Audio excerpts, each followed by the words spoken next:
नमस्कार. मी प्रीती खंडार रेसिपीजमध्ये तुमचं अगदी मनापासून स्वागत करत आहे. आज आपण खिचिया पापडची दुसरी पद्धत पाहणार आहोत. खिचिया पापड बनवणं वाटतं तेवढं कठीण नाही. फक्त थोडी टिप्स अँड ट्रिक्स जर वापरल्या किंवा आपल्याला जर त्याची वेगवेगळी पद्धत माहीत जर झाली तर खिचिया पापड हे सुद्धा आपण अगदी सोप्या पद्धतीने बनवू शकतो. म्हणून आज मी खिचिया पापड बनवण्याची दुसरी पद्धत घेऊन आलेली आहे. आपल्या चॅनलवरती खिचिया पापडची रेसिपी हे याच्यामध्ये 4 ते 5 व्हिडिओ येणार आहे. म्हणून तुम्ही नक्की पहा. आवडल्यास चॅनलला लाईक, शेअर व सबस्क्राईब करायला विसरू नका. इथे सगळ्यात पहिले बघा, मी 1.5 ग्लास तांदळाचं पीठ घेतलेलं आहे. ते पीठ आपल्याला सगळ्यात पहिले चाळून घ्यायचं आहे. पीठ चाळून याच्यासाठी घ्यायचं की काय होतं, तांदूळ जेव्हा आपण दळून आणतो तेव्हा त्याच्यामध्ये तांदूळाचे कण हे असण्याची शक्यता असते. तांदूळाचे कण जर याच्यामध्ये शिल्लक असतील तर आपला पापड हा फाटू शकतो. म्हणून कधीही जेव्हा आपण खिचिया पापड करू तेव्हा पहिले तांदळाचं पीठ हे आपल्याला चाळून घ्यायचं आहे. पीठ घेतलेलं आहे त्या हिशोबाने 2 ग्लास आपल्याला इकडे पाणी ठेवायचं आहे. 2 ग्लास पाणी ठेवल्यानंतर त्याच्यामध्ये 2 चम्मच आपल्याला मीठ घालायचं आहे. अर्धा चम्मच आपल्याला जिरं घालायचं आहे. तसंच पाऊण चम्मच आपल्याला याच्यामध्ये पापडखार घालायचा आहे. पापडखाराने जो खिचिया पापड आहे त्याला छान अशी चव येते. तसंच खिचिया पापड जो आहे तो छान असा फुलून मोठा होतो. म्हणून आपल्याला याच्यामध्ये पापडखार टाकायचा आहे. पापडखार हा किराणा स्टोअरमध्ये प्रत्येक ठिकाणी उपलब्ध असतो. आता आपल्याला छान अशी याची उकळी येऊ द्यायची आहे आणि उकळी आली की याच्यामध्ये हे पीठ घालून घ्यायचं आहे. आज आपण खिचिया पापडची दुसरी पद्धत पाहत आहोत.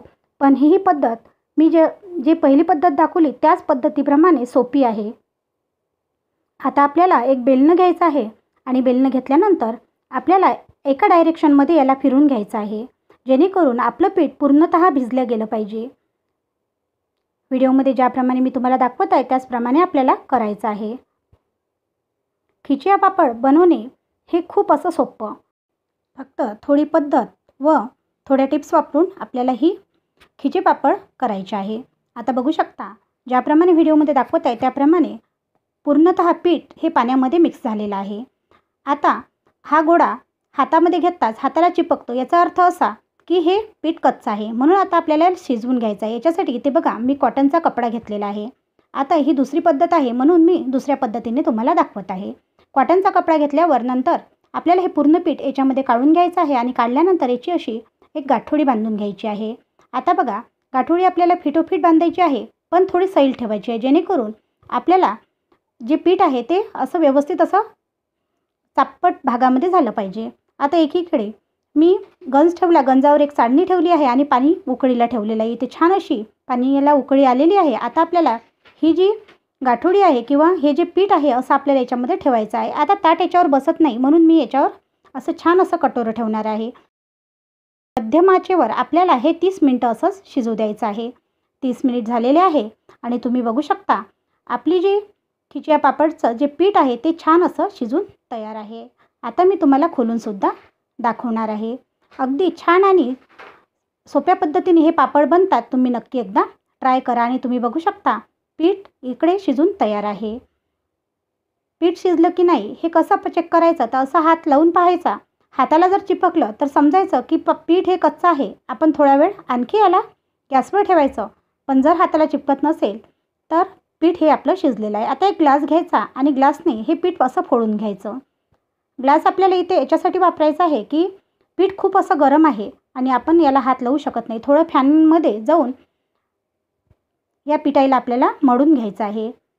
ज्याप्रमाणे मी तुम्हाला व्हिडिओमध्ये दाखवत आहे त्याचप्रकारे आपल्याला हे खिच्याचं जे पीठ आहे ते छान असं मळून घ्यायचं आहे. पीठ थंड झाल्यानंतर तुपाचा हात घ्यायचा आणि ज्याप्रमाणे आपण कणिक छान अशी चुरतो त्याप्रमाणे आपल्याला हे पीठ चुरून घ्यायचं आहे.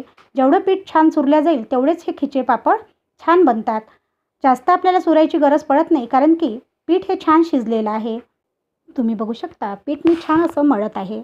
पण हे पीठ मळताना तुम्हाला कुठेच एकही गुठली अशी पिठाची दिसत नाही आहे. याचा अर्थ असा की पिठामध्ये तुम्ही अशा प्रकारे जर केली तर एकही गुठलेही धरल्या जात नाही. तसंच आपले खिच्या पापडसाठी हे पीठ छान असं तयार होतं. आता इथे बघू शकता मी हातावर एक गोळा तुम्हाला करून दाखवते आणि हाताला बिलकुलच हे पीठ चिपकत नाही आहे. याचा अर्थ आपलं पीठ खिचे पापडसाठी तयार आहे. आता आपण हे खिचे पापड करून घेऊया. बेलण्यानं न बेलता फक्त पुरी मशीनने आपण भराभर असे हे खिचिया पापड करणार आहोत. इकडे बघा, मी ज्या प्रकारे पॉलिथिन अशा गोलमध्ये कापून घेतलेले आहेत तशाच आपल्याला 2 पॉलिथिन कापून घ्यायचे आहे, जेणेकरून आपला जो खिचिया पापड आहे तो पुरी मशीनला चिपकला नाही पाहिजे. आता अशा प्रकारे आपल्याला गोळा मधोमध ठेवून आपल्याला खिचिया पापड हा करून घ्यायचा आहे. पॉलिथिनला मी थोडं तूप लावून घेतलेलं आहे, तेलाचा वापर आपल्याला करायचा नाही. आणि बघू शकता खिचिया पापड आपला तयार आहे. आता इथे बघा, आपल्याला खिचिया पापड हा उन्हीमध्येच वाळवायचा आहे. उन्हीमध्ये वाळवल्याने काय होतं की खिचिया पापड हा तुटत नाही किंवा असा त्याला क्रॅक जात नाही, म्हणून खिचिया पापड उन्हीमध्येच आपल्याला करायचे आहे. पापड मशीनने हे खिचिया पापड छान असे भराभर असे केल्या जातात. इथे आपल्याला पोळपाट व बेलण्याची गरज पडत नाही. थोडा जाडा लागत असेल तर जाडा ठेवायचा व पातळ लागत असेल तर पातळ असाही खिचिया पापडच्या मशीनमध्ये हा पापड बनून तयार होतो. तुम्ही बघू शकता छान असे आपले पापड हे तयार झालेले आहे. आता मी तुम्हाला व्हिडिओमध्ये सुद्धा दाखवते. तर बघू शकता छान असे खिचिया पापड आपले इथे झालेले आहे. आता आपल्याला याला छान असं दिवसभर उन्हीत वाळवून घ्यायचं आहे. उन्हीत वाळवल्यानंतर पापड या प्रकारे दिसतात.